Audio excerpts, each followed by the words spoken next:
on to the FBI when he got that email? Okay, let's put yourself in a position, you're a congressman. Somebody comes up and says, hey, I have myself in a position, you're a congressman. Somebody comes up and says, hey, I have information on your, hey, I have information on your opponent.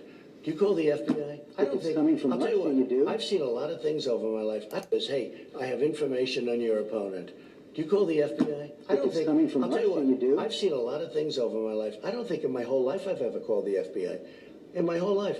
You don't call the FBI. You throw somebody out of your office, you do whatever. Al Gore got a stolen briefing book. He called the FBI. Well, that's different. A stolen briefing book. This isn't a this is somebody that said, we have information on your opponent. Oh, let me call the FBI. Give me a break. Life doesn't work that way. The FBI director says that's what should happen. The FBI director is wrong. You're campaigning this time around. If foreigners, if Russia, if China, if someone else offers you information on an opponent, should they accept it or should they call the FBI?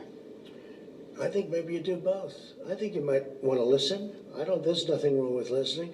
If somebody called from a country, Norway, we have, from a country, Norway, from a country, Norway, we have information on your opponent.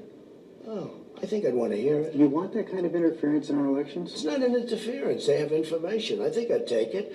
Not an interference. They have information. Not an interference. They have Not an interference. They have Not an interference. They have information. I think I'd take it. If I thought there was something wrong, I'd go maybe to the FBI. If I thought there was something wrong. But when somebody comes up with Oppo research, right? They come up with Oppo research.